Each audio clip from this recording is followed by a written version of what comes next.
Pemirsa, Menteri Pekerjaan Umum Dodi Hanggodo mengungkapkan anggaran Ibu Kota Nusantara atau IKN masih diblokir. Artinya di tahun 2025 ini belum ada progres pembangunannya.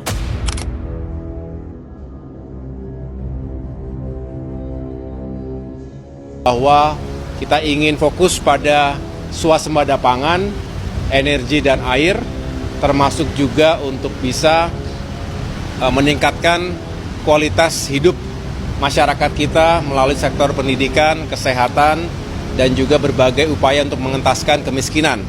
Dan program makan bergizi gratis yang juga diharapkan bisa meningkatkan kehidupan masyarakat, terutama generasi penerus kita, anak-anak kita. Jadi infrastruktur dalam hal ini akan memberikan dukungan penuh dan diprioritaskan untuk mewujudkan target-target nasional tadi. IKN era Jokowi, proyek ambisius yang berakhir sangat tragis. Apa akan jadi kota hantu di tengah Kalimantan? Assalamualaikum warahmatullahi wabarakatuh. Halo Sobat RJ semuanya, apa kabar kalian hari ini? Pernahkah kalian mendengar tentang proyek ambisius yang digadang-gadang bakal menjadi kebanggaan Indonesia? Ya, kita semua tahu itu adalah Ibu Kota Nusantara atau IKN. Proyek raksasa ini lahir di era pemerintahan Presiden Jokowi. Tapi sayangnya, nasibnya kian makin tragis.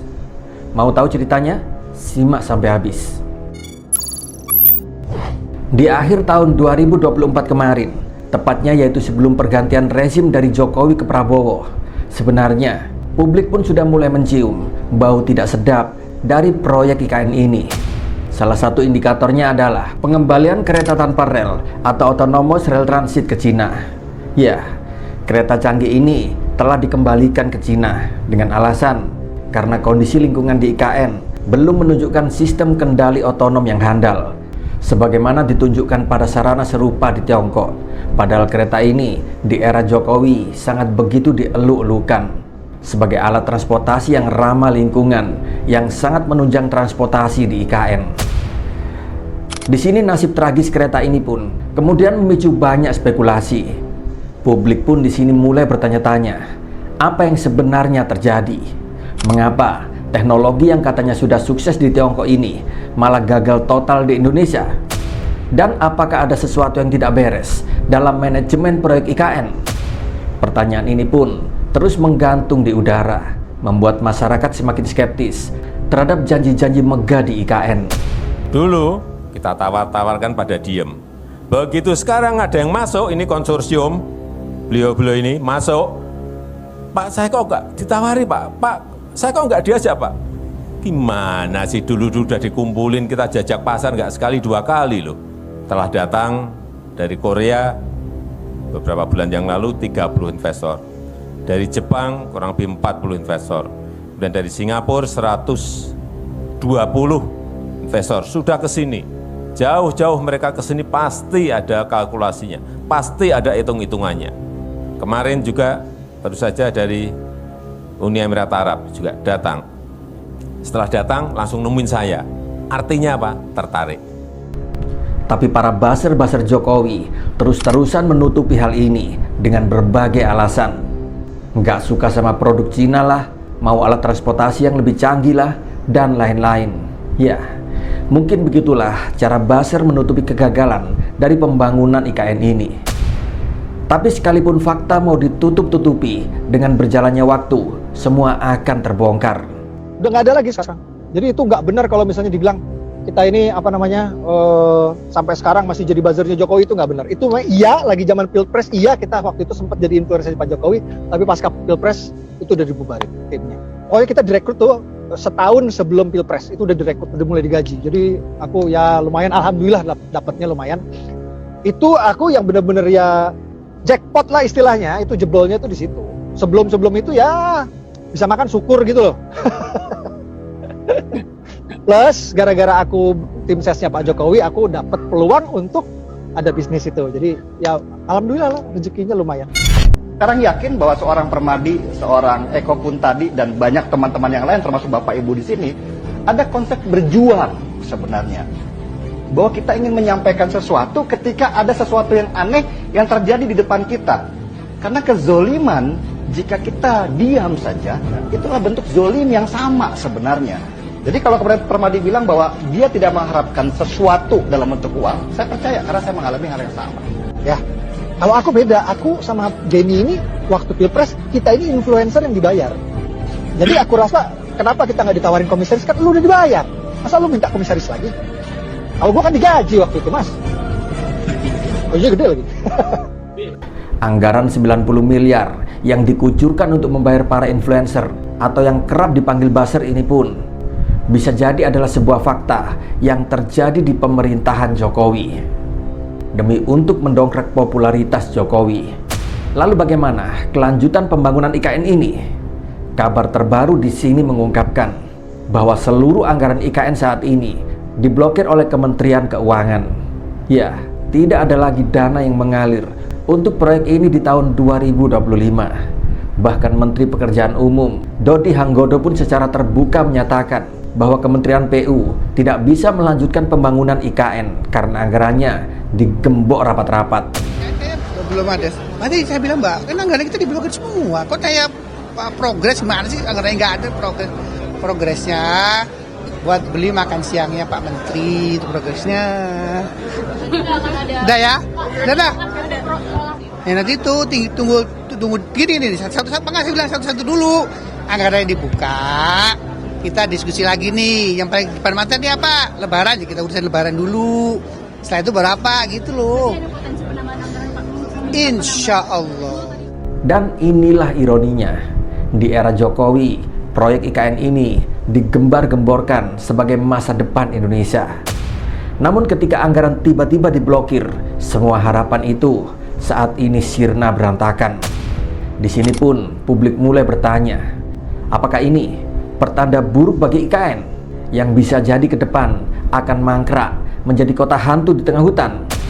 Walaupun begitu, saya sangat mengapresiasi langkah pemerintahan Prabowo saat ini. Bukan karena kebencian terhadap Jokowi, tidak, tapi karena memang semata-mata negara memang harus mengambil langkah penyelamatan agar negeri ini tidak semakin terjerat oleh hutang luar negeri. Karena kita semua tahu ada beban utang jatuh tempo yang besar warisan dari Jokowi. Penghematan itu harus in optima forma dalam bentuk yang paling tinggi. Nah, menghemat yang paling bagus itu menghemat sesuatu yang mangkrak, kan itu jalan pikirannya tuh. Jadi IKN itu udah mangkrak, udah selesai, dan menteri koordinator Agus Ahaye itu sudah mengucapkan gejala atau tendensi bahwa itu memang udah mangkrak sebetulnya. Beberapa menteri terkait juga menerangkan hal yang sama itu. Jadi ini memang kelakuan rejim Jokowi ini hanya ingin memamerkan keunggulan dinastinya tuh, atau bahkan itu semua prestasi pribadi. Kenapa? Ya kita lihat di IKN itu satu-satunya yang tegak berdiri itu adalah patungnya Presiden Jokowi yang bahkan sekarang udah lumutan, karatan gitu kan. Bayangkan, hanya untuk membangun satu unit rumah menteri di IKN. Di sini pemerintah telah menghabiskan anggaran yaitu sebesar 14 miliar per unit. Dan totalnya ada 36 rumah menteri yang dibangun lengkap dengan furniture yang mewah. Dan kabarnya rumah-rumah ini akan siap huni pada pertengahan 2024. Tapi apa yang terjadi kemudian? Semua rumah itu pun kini kosong melompong, tidak berpenghuni. Di sini pun publik sangat begitu menyayangkan akan pemborosan ini. Bagaimana tidak? Uang rakyat yang seharusnya digunakan untuk kepentingan publik malah dihabiskan untuk membangun rumah menteri yang kini mangkrak. Ironis bukan? Padahal hampir sebagian besar masyarakat Indonesia saat ini dalam keadaan susah. Harga-harga kebutuhan pokok meroket, banyak PHK di mana-mana, semakin sulitnya lapangan pekerjaan. Apalagi ditambah pajak ini, pajak itu, dan lain-lain yang membuat rakyat pun semakin menderita. Rumah-rumah para menteri yang mangkrak ini seolah seperti membeli mobil super mewah, tapi tidak ada yang menyetir. Apakah lalu ini pantas disebut sebagai investasi masa depan? Sekarang mari kita lihat kondisi terkini IKN. Tanpa anggaran, tanpa pekerja, dan tanpa aktivitas, bahkan sampai ada beberapa bangunan kini telah ditumbuhi rumput-rumput liar serta ilalang. Dan melihat gambaran ini, di sini ada indikasi bahwa IKN ke depan akan jadi kota hantu. Dan ini semakin menjadi sebuah fakta. Bangunan-bangunan megah yang dulunya dipamerkan sebagai simbol modernisasi, saat ini terlihat seperti candi-candi tua yang terbengkalai. Bahkan ada yang menyebut IKN ini sebagai candi megah pengganti Hambalang. Ingat kan kasus Hambalang di era SBY? Nah, kali ini skala pemborosannya jauh lebih spektakuler. Miliaran rupiah, bahkan triliunan telah dihabiskan, tapi hasilnya nihil. Dan uang rakyat lenyap bagai asap. Di sini tentu saja akan meninggalkan kenangan pahit bagi generasi mendatang. Apa kurang kejamnya Jokowi? Dia bikin IKN, dia jual nggak laku ke Cina, dia jual ke Amerika nggak laku, dia jual ke Mesir nggak laku, dia jual ke Malaysia nggak laku, dia jual ke Singapura nggak laku. Lalu akhirnya dia paksa oligarki itu untuk nyumbang di depan. Kurang cukup. Dia suruh APBN pindahkan 20, 30, 40% ke IKN. Pada saat yang sama, seorang pria berkeluarga di Kupang, tempat Parera, 2 hari lalu merobek perutnya karena nggak bisa beli beras.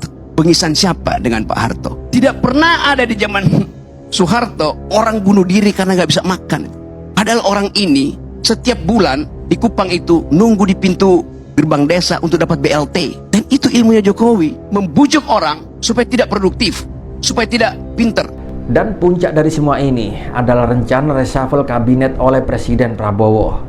Para elit politik di Partai Gerindra, termasuk Ahmad Muzani dan Zumi Dasko, di sini sudah memberikan sinyal kuat dukungan mereka terhadap langkah ini. Dan kenapa reshuffle ini penting? Karena menurut Dasko, banyak menteri dinilai tidak seirama dengan visi Prabowo. Bahkan baru-baru ini, Bahlil Lahadalia, salah satu menteri titipan Jokowi pun bahkan membuat kebijakan sontoloyo yang kabarnya membuat Prabowo sampai marah. Bisa jadi, inilah gambaran retaknya hubungan antara Jokowi dan Prabowo. Di satu sisi, Prabowo ingin membersihkan warisan Jokowi yang dianggap tidak efektif. Di sisi lain, Jokowi masih berusaha untuk mempertahankan jejaknya, yaitu melalui menteri-menteri titipannya. Lalu pertanyaan kita semuanya, akankah reshuffle ini menjadi awal dari babak baru? Atau justru akan memperparah konflik di tubuh pemerintahan? Sobat RJ semuanya, di sini ada pelajaran penting yang bisa kita ambil dari cerita ini. Proyek IKN adalah sebuah contoh nyata bagaimana ambisi besar tanpa perencanaan yang matang tentu saja hanya akan berujung pada kegagalan. Uang rakyat yang seharusnya digunakan untuk kesejahteraan malah habis untuk proyek-proyek yang tidak jelas arahnya. Belum lagi tangis dan ratapan sedih masyarakat di sana imbas dari pembangunan ini. Itulah kenapa kita sebagai warga negara di sini kita harus terus mengawasi pemerintah. Jangan biarkan mereka seenaknya menggunakan uang rakyat tanpa pertanggungjawaban. Membangun sebuah peradaban baru di sini butuh dana yang besar dan belum waktunya lah negeri ini ke sana karena masih harus membutuhkan banyak sekali perbaikan. Apalagi kita semua tahu di tanah air ini, di tanah air Indonesia kita tercinta ini adalah surga, surganya surga bagi para koruptor dan oligarki. Terima kasih sudah menyimak video ini. Jika video ini bermanfaat, sebarkan video ini. Dan sampai jumpa dalam video-video kami selanjutnya. Wassalamualaikum warahmatullahi wabarakatuh.